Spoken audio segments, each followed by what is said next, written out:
Philippines is an archipelago in the Pacific Ocean, consisting of over 7,000 islands. It sits on a subduction zone in the Ring of Fire, the geologic belt that surrounds the Pacific, and is the source of a great deal of the seismic activity experienced from Japan to Alaska to California. This geologic history has made the islands mineral-rich, but also means the inhabitants must deal with the destructive potential of earthquakes and volcanic eruptions. Of the 7,000 islands, only about 1,000 have human habitation, and most of those are around 1 square mile in size. The archipelago is split into 3 island groups: Luzon, Visayas, and Mindanao. Mindanao is the southernmost group. The Visayas are the central set, and Luzon is the northernmost, named for the largest island in the group, and in the Philippines as a whole. The island of Luzon is the most populated, and includes the capital of Manila. The earliest trace of Homo sapiens, the modern human, is approximately 47,000 years ago. They were preceded by earlier hominids, Homo luzonensis, named for where it was found near Luzon, is dated to approximately 134,000 years ago. And there is evidence that places Homo erectus on the islands as far back as 700,000 years ago. The ancestors of the modern native population had established themselves by around 3000 BCE, having migrated from Taiwan, other nearby islands, and the Asian mainland. They were Austronesian, meaning they belonged to a socio-cultural and language group spread across maritime Southeast Asia and reached as far west as Madagascar. Austronesian is the parent language of Malay or Indonesian, Taiwanese, Tagalog, and others spoken throughout islands in the South Pacific. Early settlements in the Philippines tended to stay along rivers and tended to be somewhat isolated by geography. Because of this, they did not develop an overarching political connection, instead maintaining communities via intermarriage and other kinship relations. Trade between and amongst the islands and the mainland was well established by 2000 BCE, evidenced by Philippine jade artifacts found throughout the local area, produced using techniques common to India in the Philippines. These objects, along with ideas and the people who carried them, traveled via the Maritime Jade Road, a massively extensive trade network that existed for approximately 3,000 years, until 1000 CE. The last 1,500 years of this era appear to be a time of extended peace throughout the Philippine Islands and the nearby area.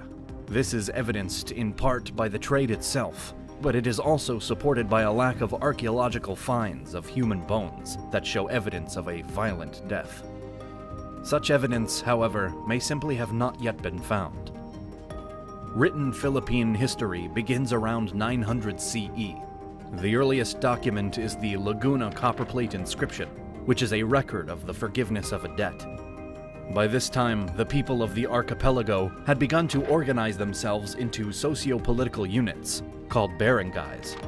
These are akin to a city-state, and could be as small as 30 people, or as large as 500. Some of these came together in confederacies, ruled by a paramount leader chosen from among the rulers of the allied polities, called datus. In areas that had greater contact with the Indian subcontinent, they called the rulers Raja. Later, in areas that had adopted Islam, they were called sultans.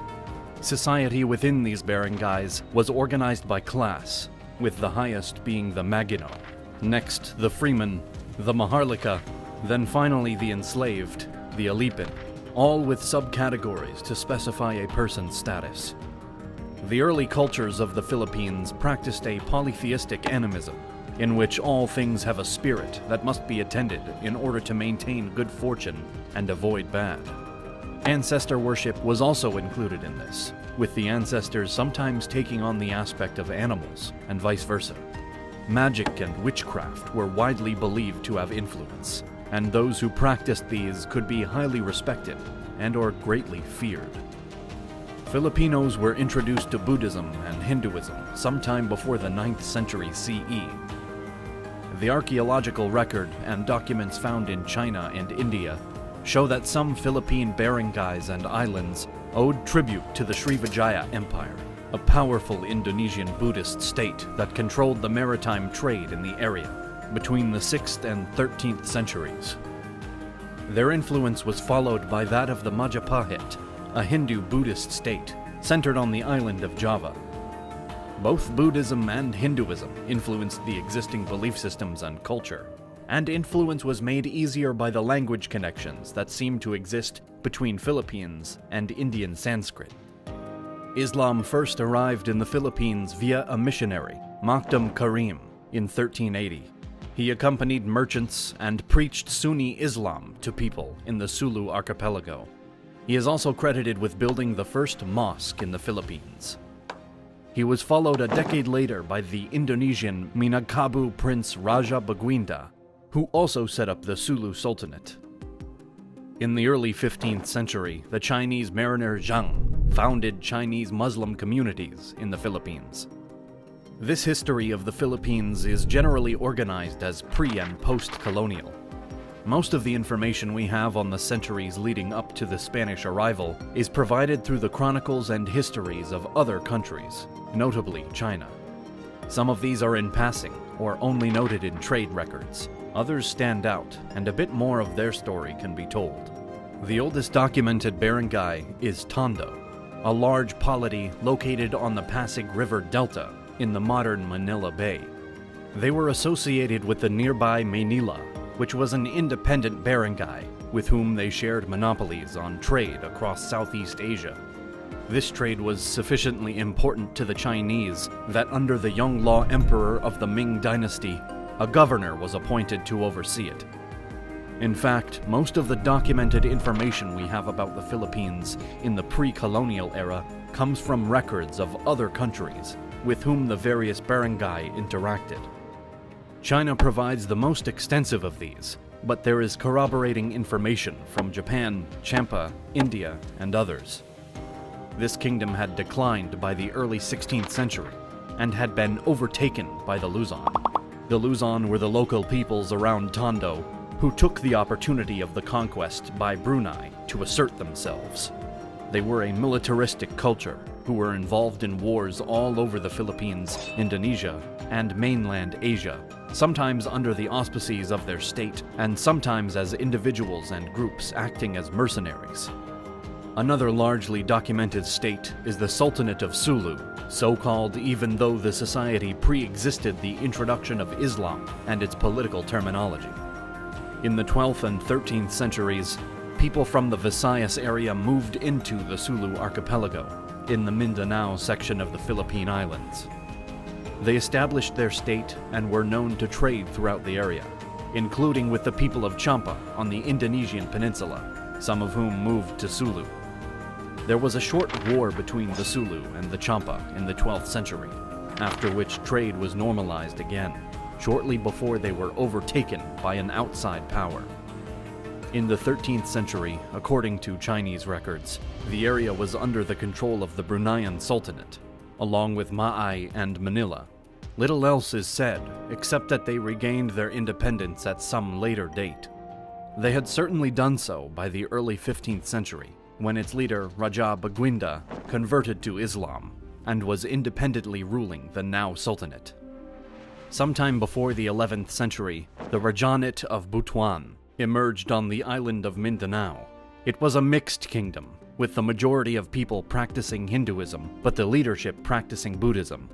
They were known for their expertise with gold and had extensive trade ties with China, as well as with the various kingdoms of the Indochina Peninsula. There were other major independent polities, of whom less is known. They had separate agreements for trade with surrounding states and different cultural influences from them. The Cabaloan barangay was greatly influenced by China and Japan. Their clothing reflected the styles of both, as did cultural norms like blackened teeth. Other polities like Marae and Palilu were trade partners with China. There is also evidence of conflict between the people of the Visayan section of the archipelago and towns on the Chinese coastline, instigated by the Filipinos. In the decades prior to European contact, the Bruneian Sultanate again pushed into the Philippines. They started with Tondo and Manila Bay, with the idea of breaking their monopoly on the Chinese trade of certain goods. They were successful, establishing Selarong, also known as the Kingdom of Manila, as a vassal state in 1500. Their leader, Sultan Bolkiah, married into the ruling family of the Sultanate of Sulu, thereby connecting those two powers. The first contact between the people of the Philippines and Europeans was in 1521, when the Spanish expedition to circumnavigate the globe, led by the Portuguese navigator Ferdinand Magellan, stopped there. They anchored off Suluan Island, in the central part of the archipelago on the 14th of March, 1521. Magellan planted the Spanish flag, calling the islands the Islas de San Lázaro. The next day, they landed at nearby Hamanhan Island, where Magellan met with the leaders of the Cebu and Limasawa peoples. Their leader, the Raja Humabon, spoke at length with Magellan, and then decided to convert to Catholicism. Spanish priests in the expedition baptized him, his wife, and many of their household. In the tradition of taking a new or additional name at one's baptism, the Raja became Carlos, in honor of King Charles I of Spain. His wife took the name Juana, in honor of the king's mother, Joanna, daughter of the Catholic monarchs, Ferdinand and Isabella. The Raja then ordered the people of the nearby islands to welcome Magellan and his men, provide them with supplies, and convert to Catholicism. His level of influence is shown by the fact most of these people followed his lead into the church.